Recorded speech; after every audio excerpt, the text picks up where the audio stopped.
Welcome to the Nerd Party.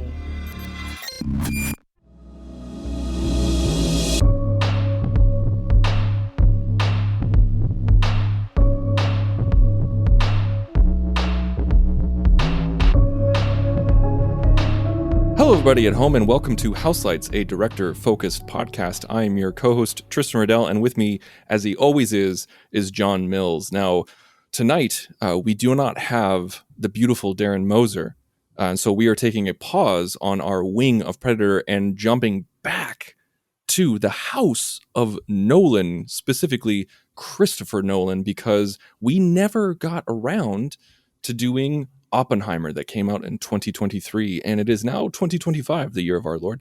And this movie was rated R. It's 3 hours, and it is described as a dramatization of the life story of J. Robert Oppenheimer, the physicist who had a large hand in the development of the atomic bombs that brought an end to World War II. John. Yes. Now, Chris Nolan was the second director that we talked about on this podcast, because this Houselights was originally House of Fincher. Yeah. And then it moved on to House of Nolan, and then we were just like, okay, we're just going to call this Houselights. Yes. So where were you when you realized you were going to be watching Oppenheimer, and how did you see it? Because when Oppenheimer came out, that was a big deal on how you were going to see it. Yeah, that was the whole Barbenheimer thing where everybody was all worked up too, because the release dates were lining up. And if you're asking about, did I make an effort to go see it in premium large format? You bet I did. I didn't see it in LIMAX. I saw it in Epic XL or XL, something like that. It's whatever the local chain is around here that has like the big, basically faux IMAX experience with the loud sound and everything.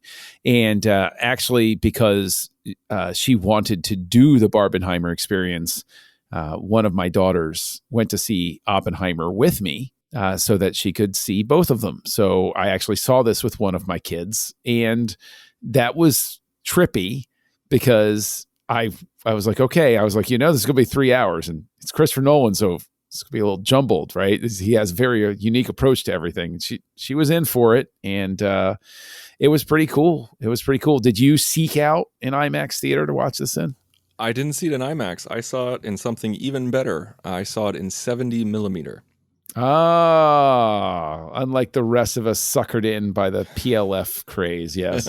So yes, I did not see it in LIMAX. I work in downtown Chicago, and there is an AMC that's right next to my building that was showing a 70 millimeter print.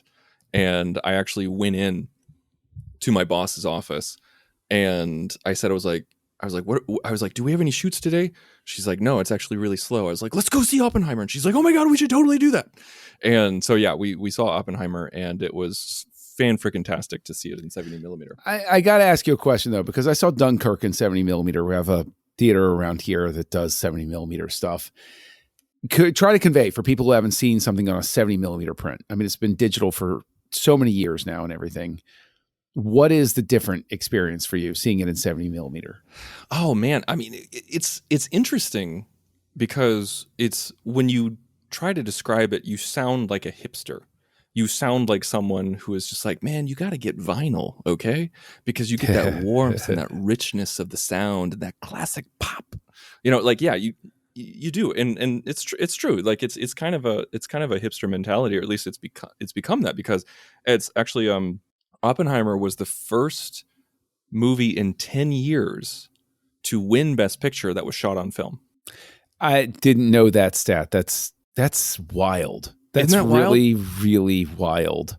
Because in 12 Years a Slave was shot on film, and that won in 2013. Or it was released in 2013, I should say. That's crazy.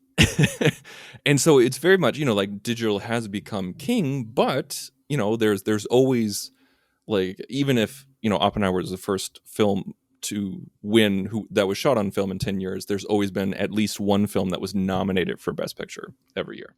So did they do in the 70 millimeter release, was it all one aspect ratio, or did it do the switching aspect ratios back and forth? Do you recall? Man, that's hard. I think it was switching back and forth. Okay. I could be wrong. I could be very, very wrong.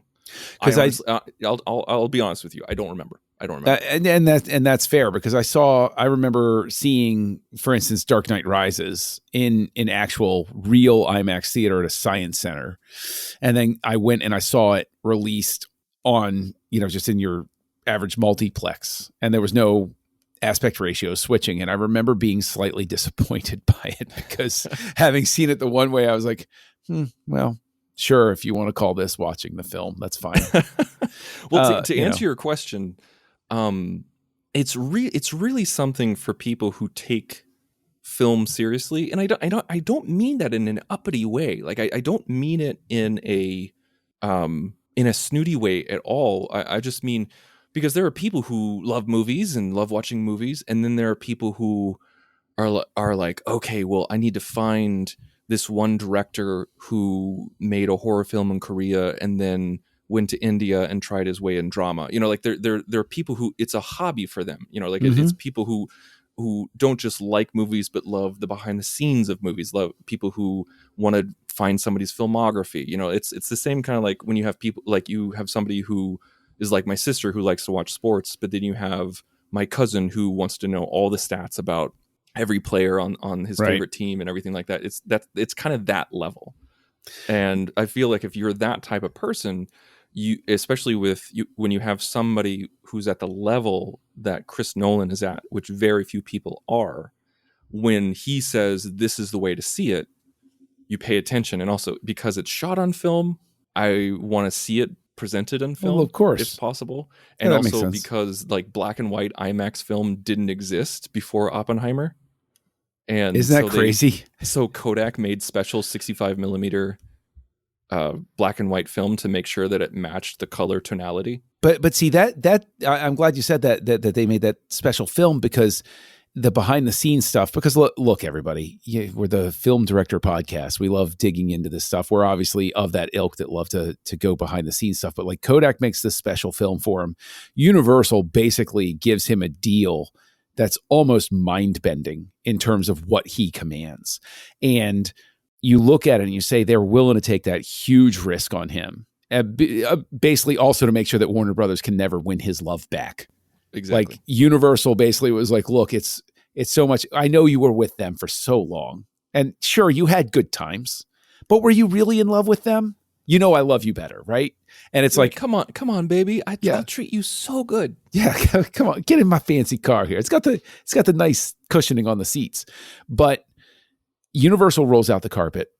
Everybody's willing to go the extra mile for Nolan on this. For what is, let's be honest, somebody other than Nolan comes in and says, I want to do a high concept thing about the trial of J. Robert Oppenheimer, who's developing the bomb.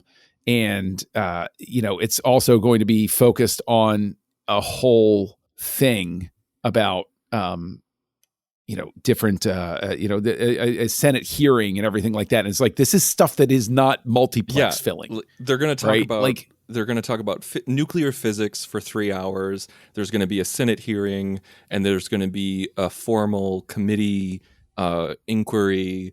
And there's just like, and it's going to be 3 hours long, and it's going to be riveting. Like, is it? Well, if it was anybody other than Chris Nolan, it probably wouldn't be. So here's my question to you off of that. We've watched all of the films of Christopher Nolan for this show. You and I have watched them all for fun, not just podcasting. Do you think Nolan had the skill set to make Oppenheimer any earlier in his career than this moment? Oh, that is such a good question. I love that question. Man, I don't know how to answer that. Like, I want to, my knee jerk is no, but I want to justify that knee jerk. I want to figure out why I think that, because like you didn't really see Nolan become Nolan until Prestige and Dark Knight, in my opinion. Mm-hmm. I feel like that's kind of when you're like, oh crap, like after Batman Begins. Like Batman Begins is great. Love Batman Begins. One of my favorites. But it wasn't until after that where you realize that this guy has lots of tricks up his sleeve. And I feel like it would take him this long in his career and this much life experience to give Oppenheimer the warmth that it needed that he would not be able to give. So follow up to that question is, does Oppenheimer confirm that Nolan at least belongs in the conversation of greatest active director? Because other directors make big magnum opuses, or should I say opi? I don't know how to pluralize that one. I don't in know this case. The rules on that one. Because, for instance, Cameron, everybody loves and adores the Avatar movies, but it takes him a decade and a half to turn them out. I drag him all the time whenever we're having movie discussions, all the time. And I don't know if we can say everyone, but they make money. But Nolan, it's not like Nolan took time off between The Dark Knight and Oppenheimer to refine his skills and develop the technology and do all of these things. He's picked up the skill set as he goes. So even something that somebody might consider a misstep, he seems to have taken the notes from that and said, oh, okay, right. I hear you. You're right. That didn't work as well as I wanted to. So like I contend, no, this film is a culmination of all of his mistakes and his successes. This is a filmmaker who, to your point with the life experience, he's had the life experience of when his high concept thing didn't work for everybody the way that he intended it to. Even if it's a case of like they misunderstood me, this is a filmmaker who says, fine, I'll meet you in the middle. I need you to see it and I need you to respect it. So I'm not, it seems silly to say it in the context of this film, but almost a sense of restraint to say, I know where you want me to sand the edges. So like this feels like a movie where he's listened to criticisms he got during Tenet, which I gave 5 stars, but I understood people's problems with it. He understands it there. And a lot of his nonlinear stuff, I think Tenet, he realizes for most of the audience, he's gone too far. And here he's able to pull it back and say, okay, I figured out how to jump around now in a wild way. I mean, the editor on this, I always forget, is it LeMay or Lame? How do you pronounce her last name? Does it matter? There's no little... right. So I'm going to say Lame. Yeah. I'm so sorry if it's not the right way. But Right. Jennifer Lame, like, I don't pay attention to the awards. She got an award for editing on this, right? Right? Like an Academy Award or something? Like, she has to. Don't ask me that question. I don't know. Okay. Because the thing is, it's like this in its production history, while it was going through development hell, Oliver Stone was a name that was attached to it at one point. I would liken the editing in this and the praise that I would give it to the praise we gave JFK for the editing on that. Where it was like, how did this not drive you insane? I just looked it up and she did win. Good. Rightfully so. Absolutely rightfully it's so. actually funny that you bring up JFK because Oliver Stone freaking loves Oppenheimer and actually compared it to JFK just in just how big it is, how grand it is, and how you try to take like all these, he didn't say mundane things, but like it's kind of the things where it's like you take so many pieces that might not be interesting on the surface, but then you bring them and you put them together in an interesting way. It didn't feel self-aggrandizing at all when he said it. Like it wasn't like, oh, this is almost as good as JFK. He didn't make it sound that way. It was very much praising Oppenheimer, but at the same time saying it's like, yeah, it's like what I tried to do with JFK, that kind of thing. I think that in and of itself is just so interesting because, like you said, so much of this movie is discussions about how we're going to build Los Alamos. How do you make a discussion about planning a town interesting? How do you make somebody so sympathetic while at the same time you're clearly laying out that he holds no regard for traditional definitions of fidelity, even though somebody else in his relationship might. I loved that moment when he's like after Gene dies and he's in the forest just like weeping. Kitty comes around, pulls him up, and says, "You don't get to commit these sins and make us feel bad for you." Mm. And that was such a cold splash of water to the face. Mm-hmm. And she wasn't just talking about the infidelity in that moment, obviously. and I thought I love the character of Kitty, played by Emily Blunt. Oh. She's so, because Nolan has historically not done female characters particularly well. It's not a strong suit. Not a strong suit. This is by far his most interesting female character, I think, in his filmography, at least multifaceted and flawed and interesting and human, absolutely. Yeah. I know this is going to sound ridiculous because she is a real person, but she feels like a real person. Right. Emily Blunt's interpretation of her doesn't feel like a caricature. It feels like somebody that could walk off of that screen and I would encounter her and never question her authenticity. I think that Florence Pugh did a great job as well, because I think that she portrayed somebody who, I'm an old man. I'll try to state this like the way that the current people of the world might, but somebody who struggles very much with mental health. Yes. And it's really, what's really great about it is she doesn't do it in a pronounced way. It's her working with the director to figure out how to make it subdued enough for everything. And it's one of those things where it is, I think that she can get overshadowed because of the nature of a lot of her scenes for the strength of her performance. And it's incredibly hard because I shouldn't say most, but like two of her most memorable scenes, she's not wearing anything. Yes.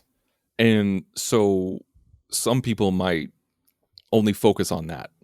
And that in itself can sometimes work against a performance because people are like, oh yeah, Florence Pugh in that scene. Like, yeah, but there's a reason why. There's a reason why she was that way. And the reason why we were in that intimacy between these two characters, because you couldn't just hint at it. You couldn't just not wink and nod at it. You needed to see what Gene Tatlock meant to Oppenheimer for him to show the grief, to justify his response. Yeah, I think that what's fascinating is, I think you hit the nail on the head there, is there are a lot of directors where even when they don't intend to, nudity becomes a very salacious and, sort of like saucy thing where it's like, ooh, like you said, oh, hey, did you see her in that? Like, did you see her in that scene sort of stuff? Whereas this has I think of the scene where she and Cillian Murphy are both naked and they're sitting in opposite chairs, and the way that it is framed and the way that the performance is given, it is the most non-sexual nudity I've ever seen on screen. There's absolutely nothing seductive or sexy about it. And I think as a result, this would be one of those things where the reason you don't talk about anything in a salacious way is because even my teenage child picked up the symbolism of these are the only people we see this unguarded with each other through the whole film. This is the most open these two people will ever be, is when they're together. And the real tragedy is they never can be. And it's like, they're terrible for each other, but it's a lot like the bomb. They need to be put together in order to work, even no matter how destructive it might be. I just think that's a really interesting thing. And this is coming from somebody who made a joke when Christopher Nolan said in an interview before Oppenheimer that it had more nudity than any of his other films. And I said, well, I'm going to see somebody's butt, because he's not known for it in his films. He hasn't done nudity before. No. And it's so, I know how pretentious this will sound, so artfully handled that you get the symbolism of why they're nude on screen. Mm-hmm. And it has nothing to do with anything but an expression of who those characters are to each other and who they are in that moment. So it's like, it gets back to, we're both theater kids. So it gets back to that whole theatrical thing of when an actor is nude on stage, there's got to be a good reason for it. You'll call it out immediately. And I think that, I'm not trying to dwell on it, but it's one of those things where I think that, to what you said before, to have two incredibly interesting, layered, complex female characters in this film. In a Nolan film. Yeah, in a Nolan film when he's not known for that, I think that shows tremendous growth on his part as a director and writer. Absolutely. And speaking of him being the writer, he wrote this in first person. Of course he did. Which doesn't happen. Like, people don't do that. But he wrote this as Oppenheimer, like as if Oppenheimer wrote the script. And I find that incredibly fascinating because it like the movie is shown through two perspectives. Like, it's like 75% Oppenheimer and 25% Strauss, excuse me. And so it's because he's practically in every scene. Like, the only scenes that he's not in are the Senate hearing with Strauss. Yes, or the behind the scenes stuff with Alden Ehrenreich. Right. Yeah. Well, that's still at the Senate hearing, though. They're just right. Gotcha. Yes. And so I want to kind of tangent off to something else. And I think we can just get this out of the way right now. I have an opinion on this, but I want to get your opinion on this. Uh-oh. Whenever something about World War II comes out, specifically whether it's the atomic bomb or the war in the Pacific or anything like that, it's the discussion of, well, why didn't we see the Japanese? Why didn't we see the horror? Why didn't we see what happened? And I saw more than a few people give that opinion about, like, well, we should have seen that. Like, it's a horrible thing and we should have seen the fallout from it, which I agree with the statement of it's a horrible thing and we should never forget it. And we should always learn from this horror that the states committed. But I want to get your opinion on that statement before I give mine. Sure. It didn't have a place in this film. It is very much like something that I guess Abrams said to justify not having Luke Skywalker in The Force Awakens, which was, once he appears, it's his movie. And he didn't want it to be his movie until the very end. And regardless of whether you think that's right or not in his approach to blah, blah, blah, it's more the point of, if we went over there and saw that, then we would have to spend the rest of our time dedicated just to that. And this movie is about that distant impact. This is how these people experienced it. They read about it. They heard about it. They knew about it. They worked on it. And it really, I think, speaks to the film's theme of what Oppenheimer struggled with, which was his emotional abstraction from the world and his pursuit of, quote unquote, the science, as some people would say, at the exclusion of humanity. And we see him struggle with that in the very beginning when they have the whole setup of him poisoning the apple and then reconsidering it. And it's one of those things where I think having it distant very much makes it even more authentic to these characters, because that's how they experienced it. It's not about how I feel about it.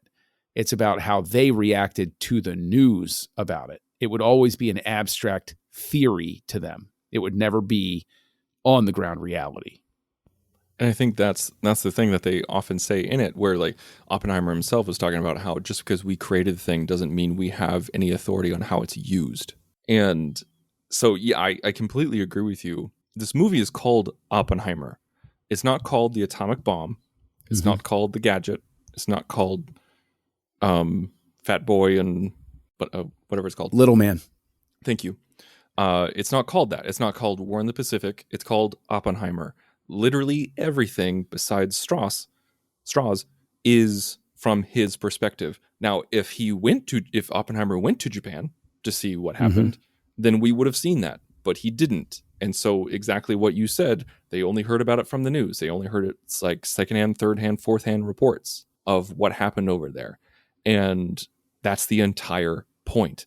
And I feel like Nolan went out of his way to showcase the direct horrors through description as well as his fantasy scene when he's giving the speech to the people in the gymnasium at Los Alamos. And, like the background is shaking behind him and he's trying to give the rah-rah speech. People are crying, people are vomiting, people are laughing, people are, jumping up for joy. And then all of a sudden he steps on a charred body and he sees the woman with her face, skin getting blown away. It's him imagining what's happening in Japan. He knows what's going on in Japan, and he's dying inside because of it. Right. That's as close as he ever got. Right. And so why would we go to Japan to see it? That's not this movie. Right. There's other yes. movies that showcase that and do it well. I never really quite understood that argument when people say like, "Oh, well, this is the story I wanted to see." I was like, "Well, then go see that story." Right. The only way you see that story, quote unquote, is if Oppenheimer had a companion piece. So there was the one with Eastwood did, where he had Letters from Iwo Jima and Flags of Our Fathers. Flags of Our Fathers, and you only saw everything from their perspective, and you're supposed to see the two pieces together, but they never blend. So if Nolan decided he was going to release Oppenheimer and then a movie like Hirohito, so that we saw from the Emperor of Japan's point of view or something like that.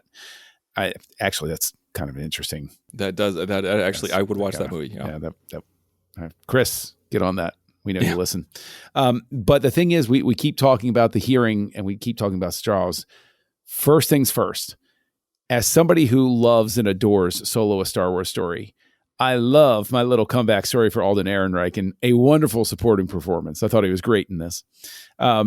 But then additionally, I think Christopher Nolan deserves all the awards, all the love, all the accolades, setting aside everything else that's a technical and editing, a photography, whatever other achievements you want to throw at this film.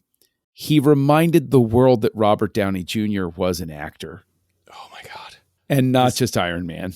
The moment I walked out of the theater, I said, Robert Downey Jr. is getting the Oscar for this. It was so refreshing to see Robert Downey Jr. in a role like this, being given the room to perform, not be performative. Now, please keep in mind, anybody that's listening, I love him as Iron Man. It was perfect casting. He owned that role. If anything happened to him during the production of MCU Phase 1, show's over, folks.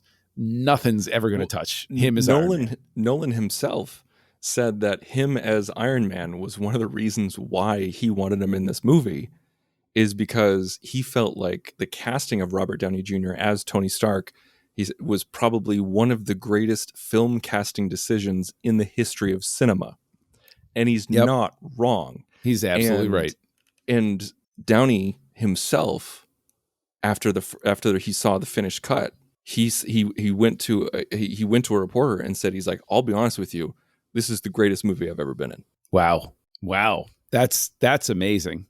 Well, yes. And I thought he was, it's such a breath of fresh air. It's so weird though, because how many actors get the opportunity to come back and really display their craft like that after they've been in the big budget role, after they've been in, very few have ever done this, where they're in a franchise the way that Robert Downey Jr. defined a franchise. Sure, there's somebody that has a big hit, and then a couple of years later they have like the big Oscar turn and stuff like that. But people forgot Robert Downey Jr. himself existed for more than a decade, and now he comes back, and it's like I need him. I need this Robert Downey Jr. in more things now. I need him to come back to the world. I need him in here. It's too late because he's going back to the MCU. They backed up a dump truck of money.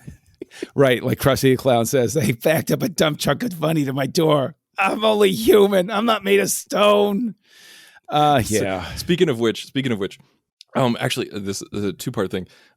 There was one time, like I think when it was, I can't remember if it was Avengers or Avengers Age of Ultron, where Joss Whedon, some interviewer was talking with Joss Whedon, and they were talking about the money that he made, and like the increase in money that he made from Avengers to Age of Ultron. And Joss Whedon was very much downplaying it, and he said, he's like, oh yeah, I mean, like Marvel is very much taking care of me, but I'm not making Robert Downey Jr. money. and with that in mind, with Oppenheimer, they really had to be as trim and slim as possible with the budget, because they had to stretch it. as much as they could, because this is a 3-hour movie that they filmed all over the world, and they had to build Los Alamos. They had to, pay for the crew and put them in hotels all over the world and everything like that. That gets expensive. With Los Alamos, they were like, okay, well, let's start building Los Alamos. And as they were building it, the contractors were saying, okay, it's going to be 20 million. And Nolan's like, stop right now. Right. And they're like, okay, how can we slim it down? But anyway, so like tons of actors took pay cuts from their normal salaries, from their normal payouts, I should say. And they all stayed in Holiday Inns to, like cut down on the cost. Everybody except Robert Downey Jr., who said, you know what? No, my rich ass is not staying in a Holiday Inn. I'll pay for my own hotel. Well, he could afford it. I'll point that out. Yes. That when you have Robert Downey Jr. money, you stay wherever you want to because you can afford it. Hell, with his sway as Iron Man, he could probably walk into any like 5-star hotel and be like, "Sup," and like, "Oh, can we just take a picture, put it in the lobby, please?" And then Tony Stark stayed here, but here's some casino chips. Yeah, I think there are great performances across the board in this film, and I rightly talk about Downey, Ehrenreich, Murphy, Pugh, Jason Clarke Lunt. as Roger Robb. Jason Clarke is magnificent in this. Nolan always gets, for the most part, great performances out of people. He's very, very good. But what I want to go out there and throw is that I think that somebody really good is Tom Conti as Albert Einstein, because he doesn't do a caricature of Albert Einstein. Einstein is a real person in this film. And it took me forever, because I remember when I watched it, I walked out of the theater, I'm praising it, I think it's great. I'm like, man, I feel like I know that guy that played Einstein. I said, God, I know him from somewhere.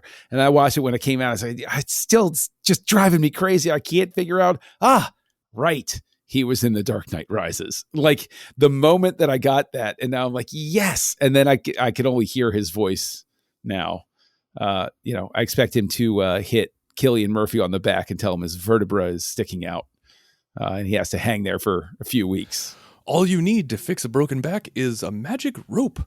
Well, the thing is, it's about your spine aligning. It's chiropractic. Oh, right. Excuse me. Did he really do anything different than a realignment? I don't think so. But I want to ask you about David Krumholtz as well. Oh, I'm sorry. Oh, no, please go ahead. No, yeah. I mean, we could go through the whole list. Yeah. I mean, that's one person that I was so excited to see. Mm-hmm. Was I've been Krumholtz. Yes. The first time I saw him was in 10 Things I Hate About You. He's great. And that was in 1999. And I've always enjoyed seeing him pop up throughout the years. He is such an underrated actor. And he is kind of like the, I don't want to say he's the Gene Tatlock. He's the male Gene Tatlock, where like Florence Pugh, gets overlooked or overshadowed. I do want to say that he gives a very, very strong performance where he's the friend. He's the one who wants to take care of Oppenheimer. He's kind of he's the sage. He's the one who gives wisdom when it's needed. But I guess, probably someone who really gets overlooked is Matt Damon. Damon is so good in this film. So effortlessly good in this film. Like you know what? It's like when we were talking about Dark Knight Rises and the voice that Tom Hardy put on, is Matt Damon in this film is right up to the line of parody of a military figure, of the stereotype of a general in the army. But he's just enough on the side of authentic that it makes it work even more. He brings that parody energy to it, but then is able, he's a much better actor than people give him credit for, because he takes that parody energy and he figures out how to loop it back around so that it's not wacky, that it's just got the energy of it without the comedy of it. And there are so many moments where like he gives a look, or somebody I forget who it was, comes in to talk to everybody and goes, of course the general told me not to talk about this, so of course I'm just going to tell you about it. And he gets this look on his face before he turns around that's like, I really wish I could shoot everybody in this room. And then he just like turns around and walks off. There's one moment when he kind of loses it on like a scientist when it's like when the scientist is just like, well, why would I do that? Why on earth would that happen? And he's like, maybe because this is the most important thing that's happened in the history of the world. Right. And at first you're just kind of like, you're like, oh, okay, that's kind of a little bit too big there, Damon. But then at the same time, you're like, he's not wrong. Right. He's had a few too many of these conversations, and he's just tired of having to dance around the answer. It's like, what else do I have to do to sell you on this idea that you're going to save everybody by doing this big thing? Total tangent, but I saw this thing the other day online where it was a review of a doctor, and it said in big all caps and exclamation points, "This man saved my life." 4 stars out of 5. And the doctor posted it and said, I don't know what else to do here.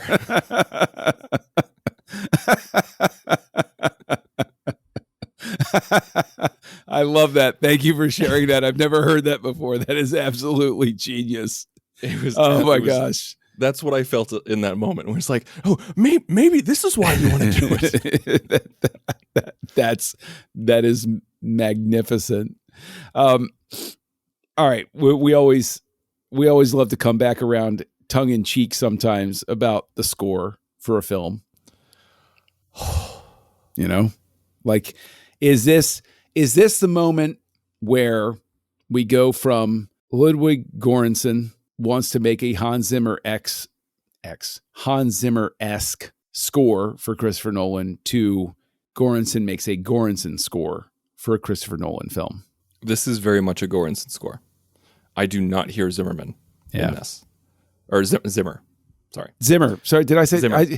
I don't even know if you said it. We're Star Trek fans. Herman Zimmerman was the production designer on all of Star Trek for it's burned in our brains. We just figure it starts with a Z. It must be Zimmerman. So that's sorry. Exactly. Yeah. That's exactly what was in my head. Yep. Exactly. I hate that you knew that. I am a huge fan of Ludwig. Huge fan. I listen to his stuff constantly when I'm working. Like I have a playlist. I have a Nordic playlist. And I also have a Ludwig playlist. And this, I mean this with no irony and no exaggeration. This could be one of the greatest movie scores ever made. It is my favorite. I listen to this constantly. This score is my background music whenever I need to get something done, or even if I need to relax, which my wife had a very adverse reaction to this score. Really? Yes. When she was watching it, we were watching it together at home. It was the first time I watched it outside of the theater. And we're watching together. We're in bed. She is agitated. Like I can tell that she is not having a good time. She's sitting upright. She's like, has her knees up, and she's just like at attention. And like we pause to get some popcorn or something. And I'm like, is everything okay? She's like, I am so on edge. And I was like, well, not much is going on right now. She's like, it's the music. It's making me grit my teeth. It's constant stress. She could not, she reacted so poorly to the music. Really? It almost ruined the movie for her. Wow. And she's not the only one that felt that way, but it's so odd because it amps up her anxiety and it calms me down. I'm sure there is some sort of paper we could write about something like that. And I also, I have ADD, she doesn't. So I don't know, because I know that sometimes like there are certain tones and frequencies that react to the brain differently. I don't know. If any listeners have ADD and love the Oppenheimer score, let me know. Well, we just figured out the cure for you. So, that's interesting because I never thought about it from that angle, because I think the score works incredibly well, specifically because it does get the emotion of every scene. I would offer that your wife was reacting to the fact that this score pairs so well with what's going on screen that when it is a stressful scene, it accentuates it so perfectly that I can understand why it would be the thing that pushes you over the edge for it, because it's doing what it's supposed to do. But if you're in a state of listening just to the score, I agree with you, where it's just so beautifully and harmonically woven that if that's what you're focused on, it's like you just lose yourself in it, because it just takes you on this tour of emotion that it does exactly what a John Williams score does for a Spielberg or a Lucas, which is it plugs in that emotional component that's so necessary. People remain so dismissive of how important getting the right score is for a film. The minute that the score doesn't work perfectly, your ear hears it whether you realize it or not. And it's actually, I remember Nicholas Meyer in the liner notes for the old 1990s Star Wars trilogy 4-disc expanded set that came out. He talked about the horror of sitting down and realizing the score wasn't going to work for your film, and you just had to make the best of it that you could. And this is not that, obviously. But what's interesting is what makes me so hopeful about it is we all know Nolan's going to stick with the same crew once he's figured out how to communicate with them. And I think when Hoytma comes on, the big question is, can he sub for Pfister? And obviously, there you go. So, and then, you have Göransson. Göransson now this is his own score. It's no longer, I'm no longer the new kid who's replacing the original band member. So my question comes to you. Is this Hoytma's film in terms of his collaboration with Nolan? Now, keeping in mind, Nolan shoots everything. He's there. He's a meticulous control freak in the best possible sense of the term. But do you get any sense of Hoytma being closer to the Pfister level contributor with Nolan in this? Does this feel like Nolan and Hoytma working together? Does this have a different identity than the works with Nolan and Pfister?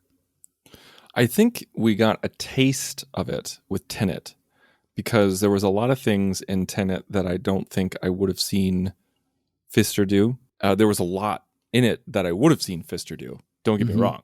There's a lot. But there was a few things that I wouldn't have seen Pfister. But I feel like this one is Hoytma's. It's Hoytma's and Nolan's. Like there's like the Pfister influence is a little bit further away with this one. And also, this was not storyboarded. This was not storyboarded at all. You'll have to excuse me. I didn't know that my brain's melting at this point. Yeah. Because how crazy is that? That with how complex so much of this is, it is stunning. But the thing is, that's beautiful when you see how well constructed it is. That is your sign right there that Nolan is a director in complete control of his craft. And also relies on his cinematographer. Yes. Oh, yes, absolutely.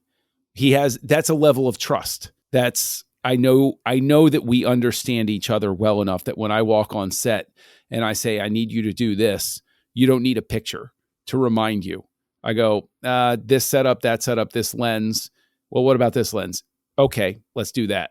Like okay, that would explain what you're talking about to me, of why it feels like, Van Hoytma's film is they've reached that level of comfort and communication. So, and wow. They also, and it's crazy to me because Nolan only had, this is going to blow your mind. He only had 3 months of pre-production. That's insane. And he shot it in 57 days.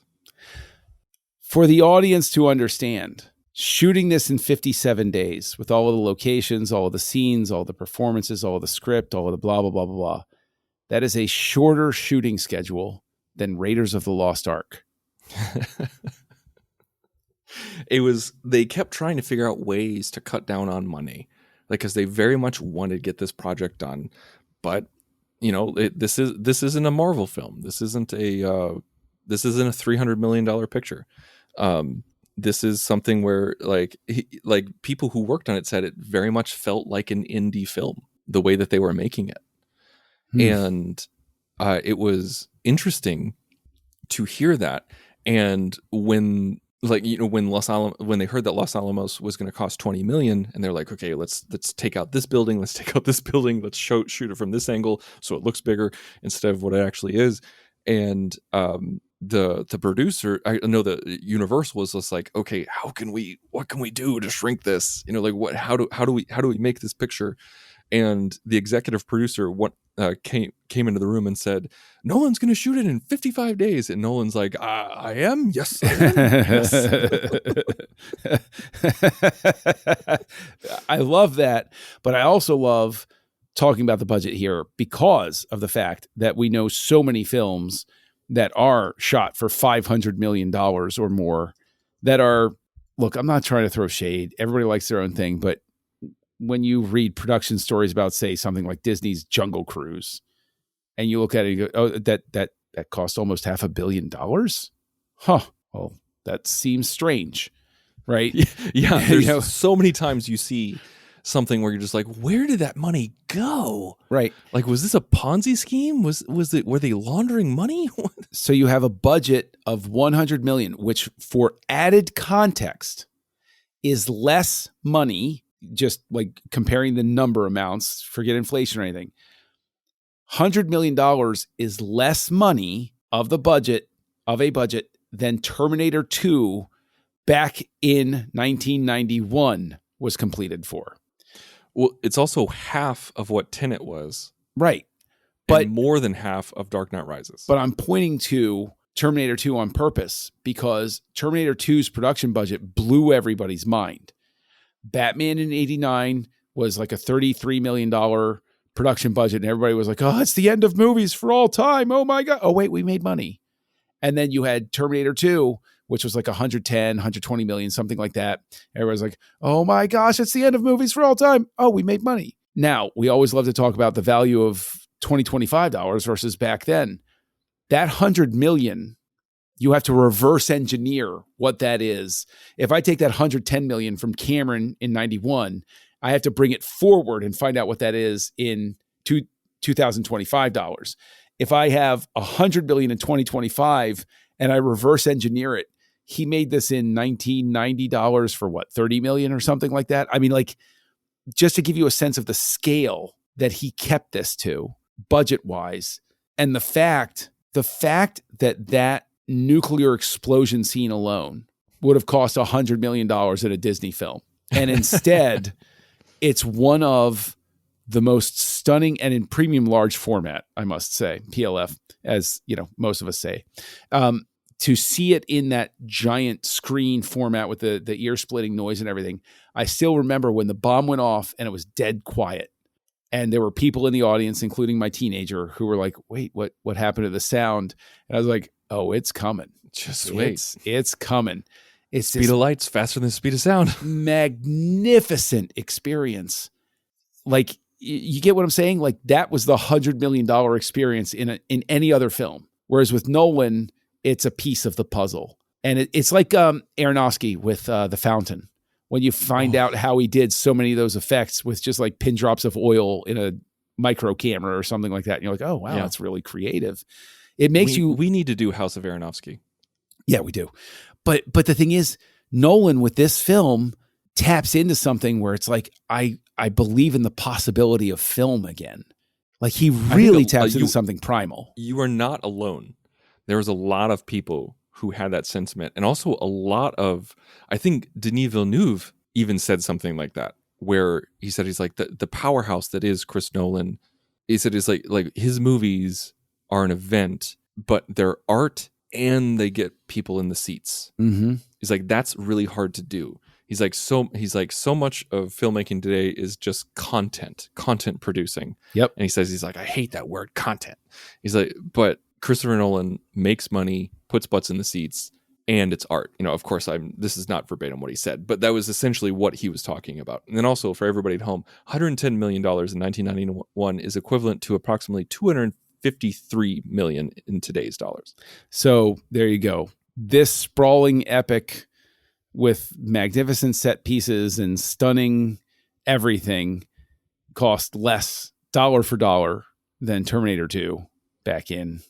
Now, Terminator 2, of course, if there was a whole groundbreaking effects thing, I get it. Yeah, But like, and this is not an effects movie, but no. Well, although it feels like it at certain points, you know. yeah, it was interesting because they Nolan said that there was no CGI in this, but just compositing. I don't know if I believe him. I don't. I don't believe him because I don't know that warble. I call it the scarecrow warble when Oppenheimer's having his moments. Oh my God, that's exactly what it is. There you go. The scarecrow warble. There's no way he did that without computers. Broke my mind. There you go. Yeah. How fitting that it's Cillian Murphy it's happening with. Like, I'm sorry, Dr. Crane's not in right now. He's building an atomic bomb. Yes.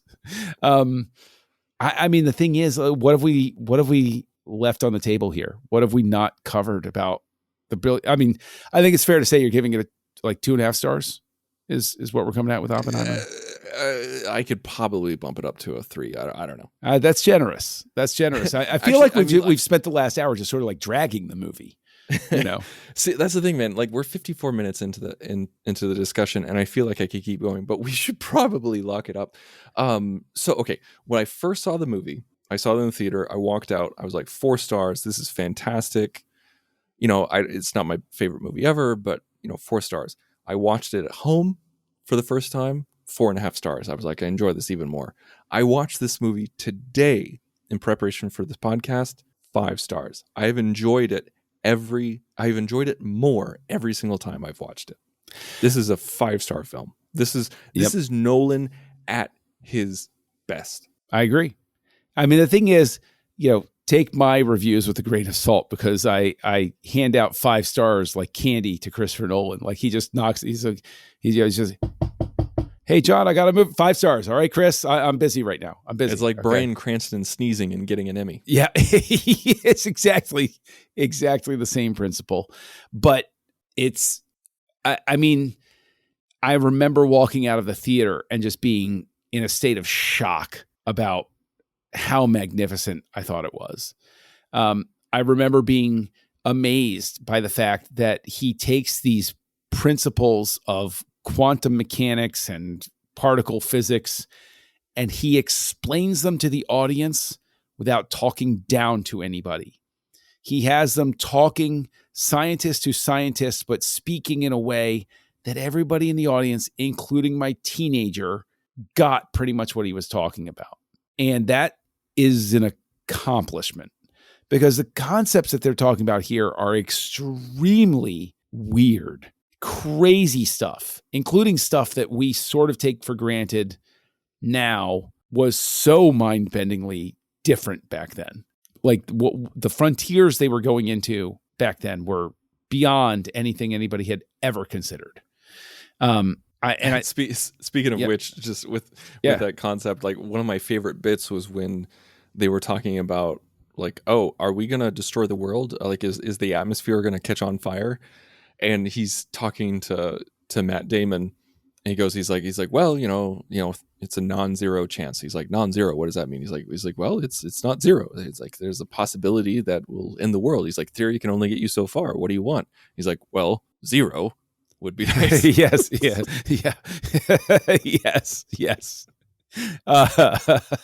Well, but again, that speaks to the brilliance of it, is using that character as the everyday character who doesn't get what they're talking about, like having that character that they can explain things to. That's like, wait, what? Say that again. But I think that there is, I don't know where Nolan goes from here. Oppenheimer is like, yes, I hand out. Well, but the thing is, I hand out the 5-star stuff. Nolan speaks a language I love. I get it. I love it. It speaks to me, all of that type of stuff. But this is the one that makes me most afraid, because this is the one where I look at it and I say, I don't know where else he can go from here. This is your Pickle Rick. Yes, you're absolutely right. What happens after this? Can any of these episodes ever equal what I just witnessed in its just sheer brilliance? And I want to say something else, because this is a conversation I've had. This will be sort of like my closing thought on it. For me to come out of a 3-hour movie, 3 hours, not just be spellbound, because when I turned this on, I was like, I'll watch like half hour and then I'll like tap. Nope. I completely got sucked back in. For me to come out of a 3-hour film and say that was marvelously efficient storytelling. I think that there are a lot of shows, there are a lot of movies where I just issued an indictment of them because so many people mistake runtime for drama and effect and impact. And this film never once takes advantage of my goodwill or my time. There's not a thing in here where I look at it, I'm like, well, you could probably cut that. I can play it back in my head. I'm like, I don't know a single solitary moment that could be cut and this would be as good as it is now. Not one. And I think that's a stunning achievement. I know there's somebody out there that's gnashing their teeth and pulling out their hair and angry that I love it as much as I do. I've spoken with a friend, you can guess what his name is, who doesn't agree with me, but this is I feel like Scorsese. This is cinema. So that's where I am. It's like, with that cinema. meme was just like poetic cinema. Yes, exactly. So I guess that's a really strong rating. And now, like you said, what is next? What is next is the uncharted waters of Greece for Mr. Nolan, where I suppose he's cloning and raising a cyclops from birth to film on screen in a cave in Greece somewhere. So, well, what's next for us is Darren Moser will be joining us for the next phase of the Wing of Predator with 2018's The Predator, directed by Shane Black. Here on Houselights. Join the revolution. Join the Nerd Party.